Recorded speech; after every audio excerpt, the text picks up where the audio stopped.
I've spent the last 17 years studying money, first through a couple of degrees in economics, and then working in financial services and management and strategy consulting for the last 12 years. In this period, I have learned a lot of lessons about money, managing money, and how you can break free from bad habits that keep people generationally poor. In this episode, we are going to discuss the money habits that keep people generationally broke and poor and how you can overcome these habits. The first one is not earning enough money. Of course, this should not come as a huge surprise because if you are not earning enough to make both ends meet, rarely will you have enough money left for retirement. In fact, this is why there's a lot of financial advice, especially in the entrepreneurial business space, whereby they ask you to earn more money. However, I haven't seen a lot of professionals being taught about how to make more money, and this, as professionals, in my opinion, is something that we need to work on and keep front and center of our minds. The second one is savings. Obviously, just earning more doesn't cut it. You need to save a certain amount of money, and if you are not saving enough money, if you are spending more than you are earning, obviously you are falling into the debt trap. And this is why saving is so important. But most people pay themselves last rather than paying themselves first,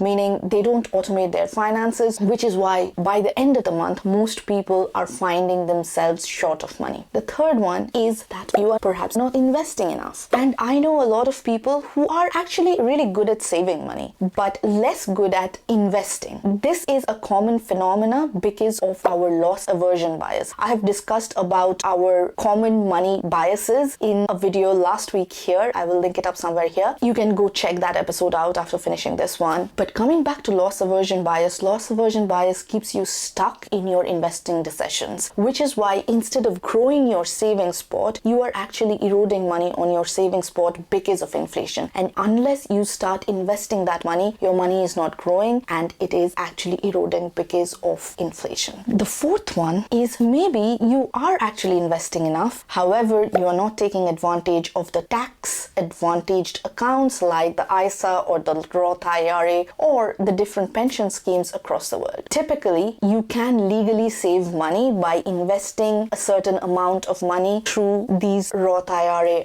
ISA type vehicles, whereby you are putting the money in, but the interest that you gain will not be taxed by the government. However, if you are investing money outside of these vehicles, your interest income is also subject to tax, which is why it is always better to do your first set of investing through tax advantaged account. However, I'm not a financial advisor and there might be other reasons for which tax advantaged accounts might not be the right option for you. If that's the case, please go speak to an advisor before making any financial investment decisions. The next one is maybe you're not spending enough money. Let me explain. Most people talk about saving money, most people talk about earning more and even investing more. However, if you are not spending your money on the right things, that could in itself become an impediment to your financial success. And when I talk about spending on the right things, I very specifically talk about investing in yourself, because rarely when you invest in yourself does your net worth not go up, which is why spending some money on experiences like a college degree or even going out for a networking event or buying a course online has immensely helped in my personal financial journey. And the next slightly related one is you are not learning enough. It is not enough to just spend money on courses, on college, on books if you will not really learn and integrate those learnings into your life. And this is where I find a lot of people fall short. I have a lot of students in the Abundance Psyche over the last few years, and I found that the people who learned the fastest and integrated the learnings the fastest saw the fastest growth in their careers, which is why it is not enough to just say I want to spend X amount of money into my learning. You also have to perform the action of learning and integrating that learning into your life and actually implementing what you learn in these courses into your life. The next one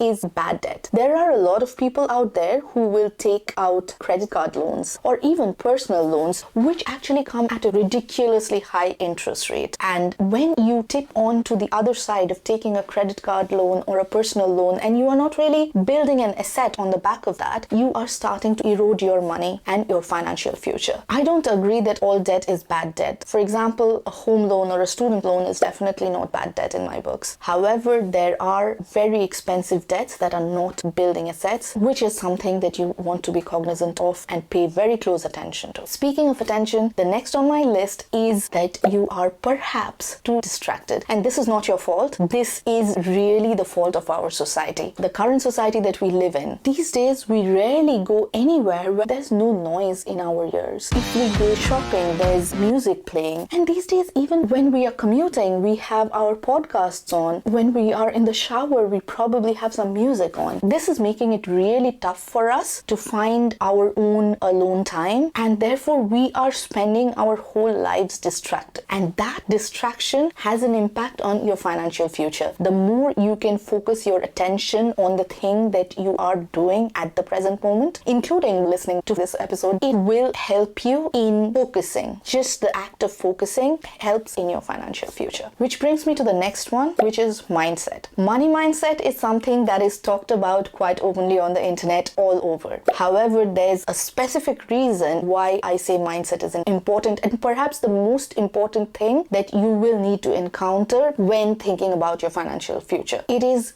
because of the psychology of money. You are a human being with emotions, with feelings, with nuances, which is why managing your mindset becomes so critical in managing your money. You can go check out the episode that I put up last week, where I talk a lot about the psychology of money. But in short, if you are not managing your psychology around loss aversion, around status quo bias, you are probably going to stay stuck for longer than you need to, and that has an implication on your financial future. Which brings me to the final one, which is knowing your why. And I think many of us struggle with knowing our purpose, knowing our why. And I have not been very different. In fact, I think your purpose actually evolves over the years. And if there's something in the short run that you want to save money for, or you want to earn more money for, or you have a dream life in the long run that you are building towards, put that into action. Know your why and start spending, saving, earning, investing, all from that place of serving that why. If you just do that every single day, promise you that you will be richer than the average person any freaking day. Thank you so much for hanging out with me, and I'll see you in the next one. Bye.